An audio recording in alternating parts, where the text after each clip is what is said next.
Pablo. Good morning, Mr. Paul Reed Smith. How you doing, Paul?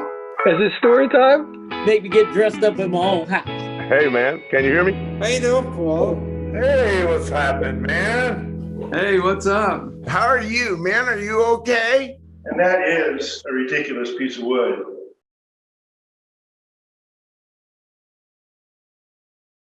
Starting video. Here we go. Hi, Joe. Did you panic, Paul? No, I'm good. Yeah, good. I'm good. So, Joe, thanks for being on. I appreciate it. It's really cool. These things have been going international, and there have been a lot of, things that I've revealed about the things we do this way, and the artists have revealed a lot of things that normally wouldn't happen. We had John McLaughlin on today, and he said some things I'd never heard him say before.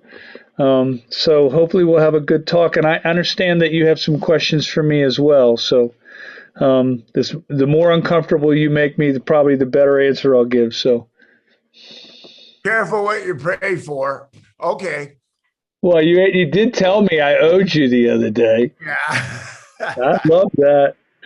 So I asked you this question the other day, and I'm going to ask it again. I said, when you're playing solos and you're playing all these licks that are chordal for the tunes, you think vocally, right? And you said, no, I think of it as melodic.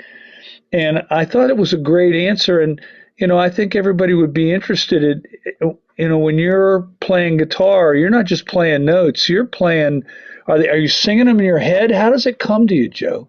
Well, that came from being in a three-piece band. And a mentor, Peter Townsend, was a mentor. And in a three-piece band, you're the only melodic instrument, right? Right. You got drums and you got bass. Right. So when you stop playing rhythm to play lead, there's no rhythm. Right.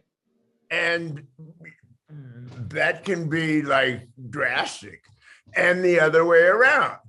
So if you don't play a melody, you're dead in the water in a way. Right. So Peter showed me, and I developed lead rhythm. Wow. That's the style in a three-piece band, because you're the only melodic instrument, and you've got to play both rhythm and lead. Yeah. Or it's a speed bump. I agree with you. I've always admired the melodic players. I've always admired them. One time I was playing and there was somebody really loud singing on the stage and I couldn't figure out who it was, and it just wouldn't shut up. I realized it was me humming along with what I was playing. Yeah. Yeah. Drummers do that too. Really? They hum along with what they play? No, they go. And if you're recording, it comes into the mics. It's terrible. It sure does. Yeah. But only in a three-piece band, and I'm so grateful I was. Yeah. Because that's the only time you have to play lead rhythm, and I would never have done it otherwise. I understand. So let me ask this. How much of, say, the solos in Hotel California were thought of ahead of time, and how much of it was in the moment playing melodic when the tape machine was running?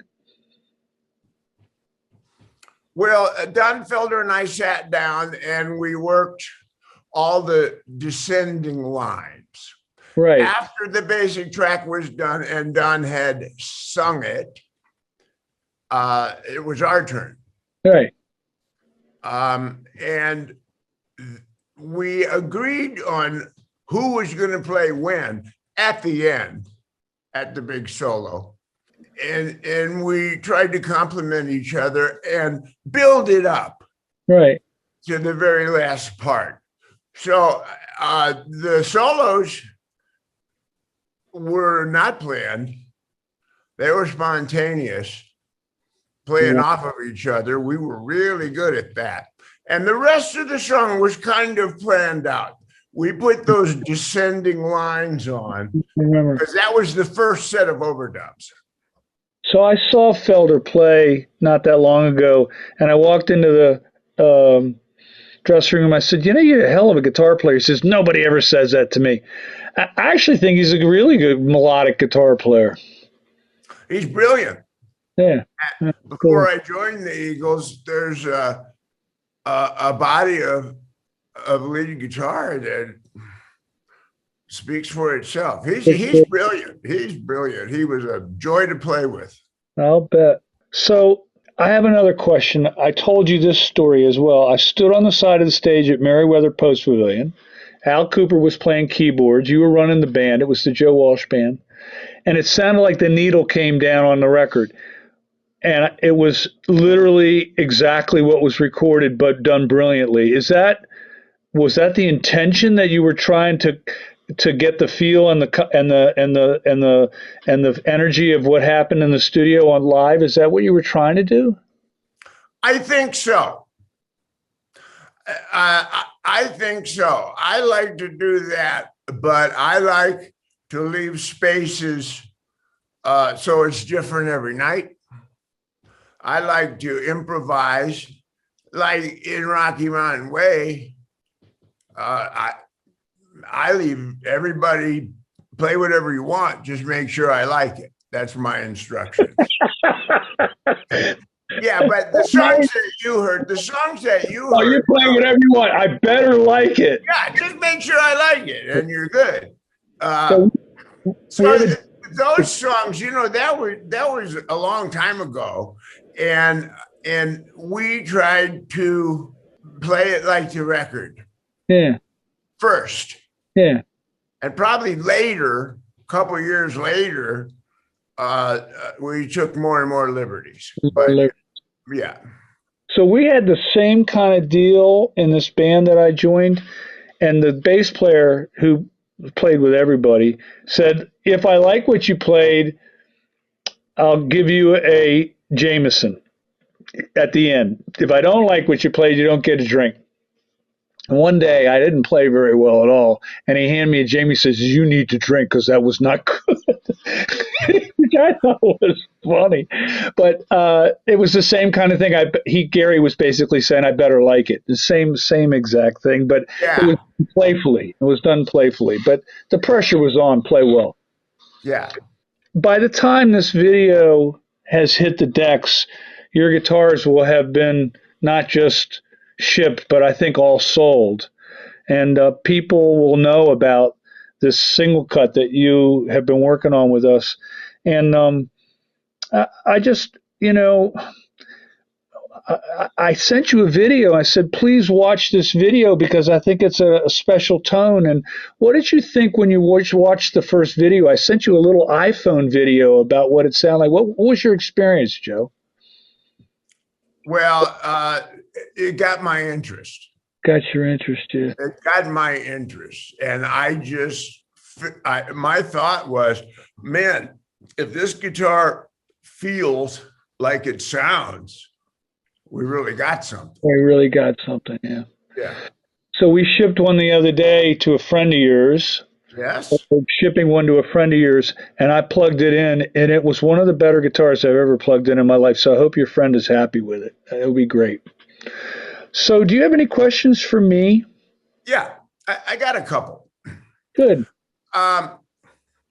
What's the difference between maple, rosewood, and, say, ebony? Is there a tonal difference between those necks?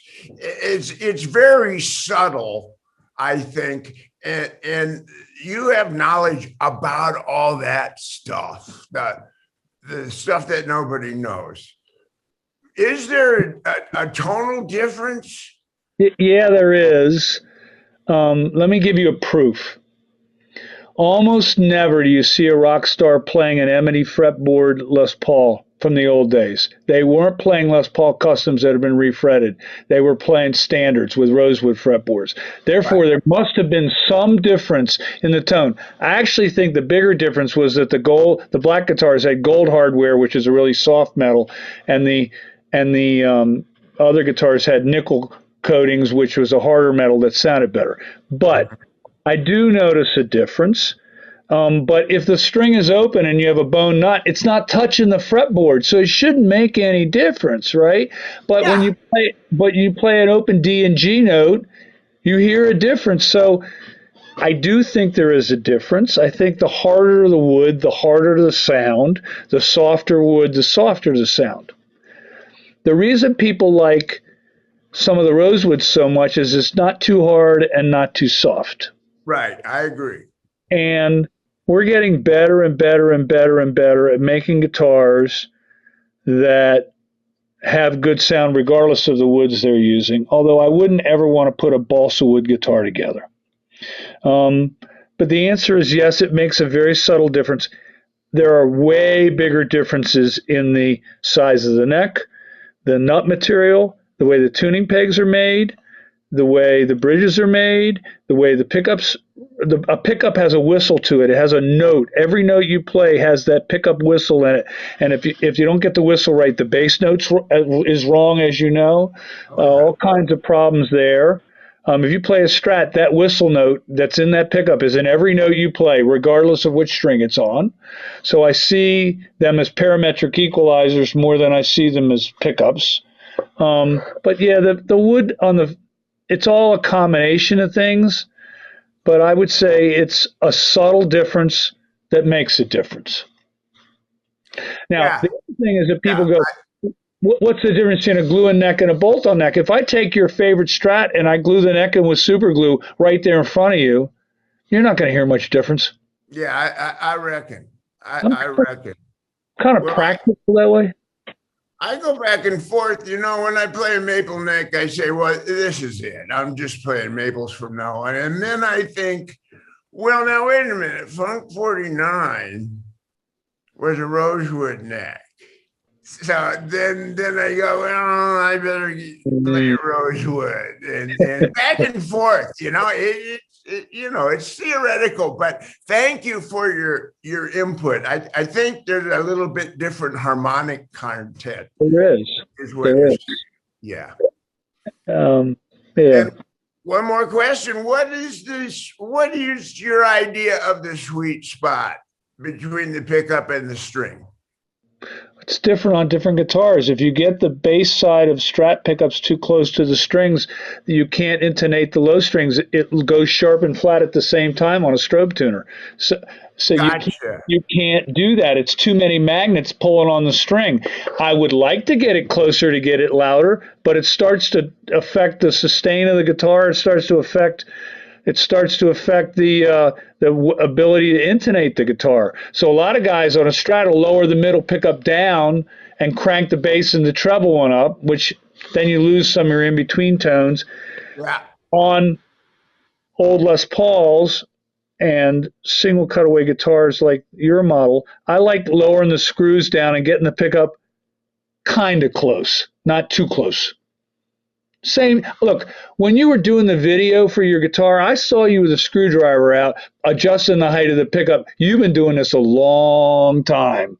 Yeah. So, yeah, you've been butzing with this for your whole career. I looked at while you were doing it, I looked at Bev and I said, look, he's adjusting the pickups. He's been doing this a long time. Yeah. Well, when I hear every string the same, the pickup's right. There you go. So your amps are usually a little brighter than what comes out of the recording studio monitors. Is that true? That the engineers tend to darken it up a little bit. Is that true? Are we talking live or studio? Studio. I go back and forth with the engineer, and usually we just agree somewhere in the middle. I don't like one mic 4 inches away from the speaker slanted in. I like when I stand back 5 or 6 steps. I like the way the amp sounds like that. Yeah. But none of us kneel down and put our ears where the mic is. I agree. So it sounds good maybe where we're sitting, but in the control room, it's a totally different deal. I completely agree with you.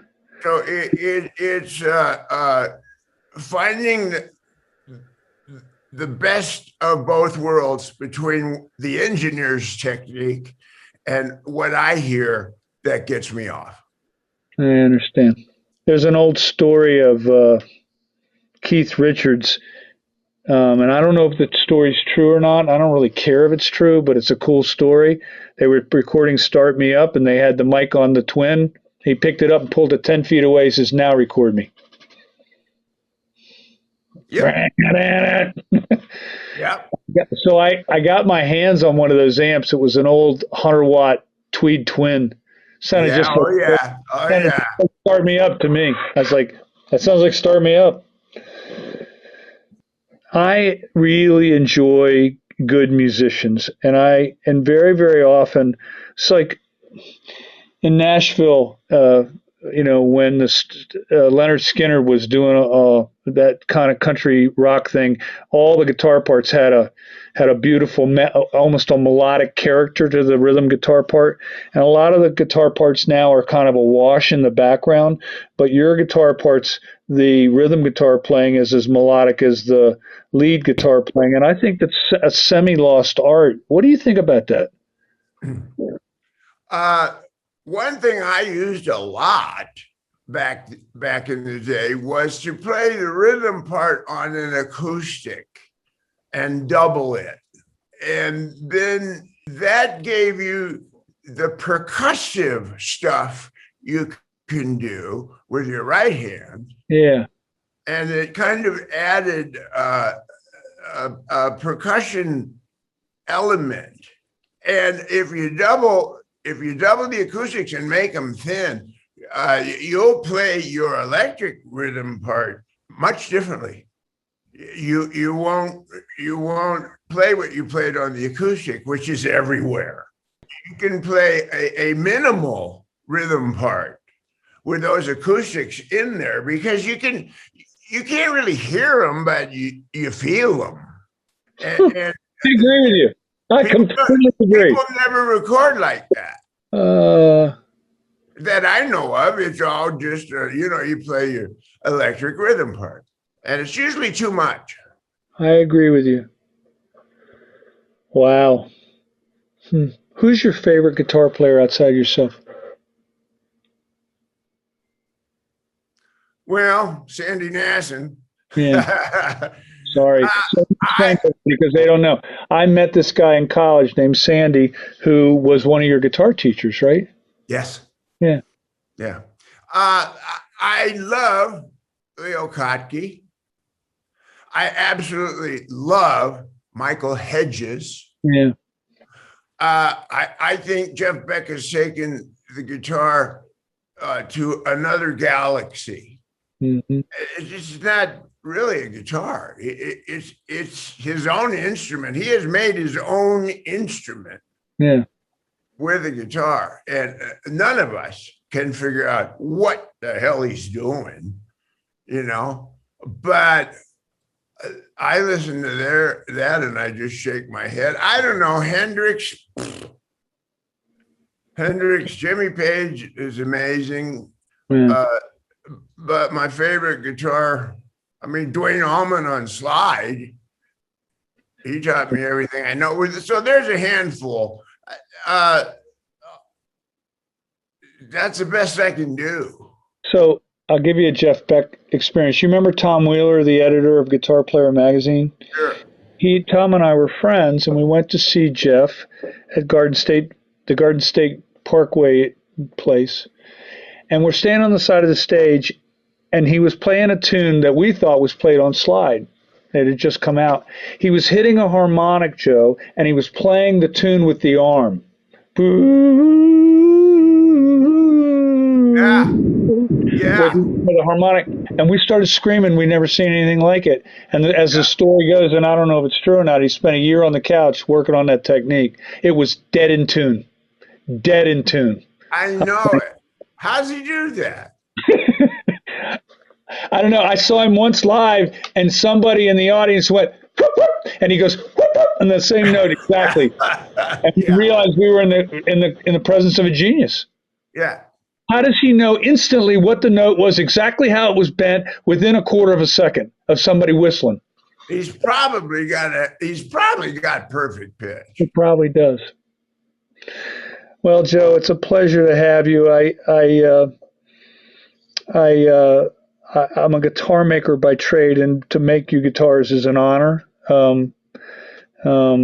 Whether you want to own the position or not, but you're musical royalty in this country and in the world, and it's a pleasure to make guitars for you. And you and I see guitars very similarly, and your questions are very guitar making oriented about what things make a difference or not. And I appreciate all the time you give us, and I know this interview thing that we're doing right now is going to go very well when we release it. So, well, thank you. And I just want to say the single cut that you made for me, out of the box. I told you, don't change anything. I know. And anybody who bought one, I hope you get off on it. I hope it's as much new, great energy and creative flow with that guitar, because it sure did it for me. And I got back to double coil. There you go. Well, you were the one that started giving old guitars away to rock stars and changing their lives. So, I mean, at some point well, you should. Got me. You got well, me. I'm sorry. You did get Jimmy Page's Les Paul, right? Yes, I did. Yeah. How many other rock stars did you feed old Les Pauls to? Peter Townsend. I gave a Gretsch 6120 and a 310 Bandmaster, and that is the guitar on Who's Next. All right. So one last question we're asking everybody. What's your favorite thing in your room? Although I see pictures of your family behind you, so maybe it's a stupid question, but what's the favorite thing in the room that you're with right now? Item? Yeah.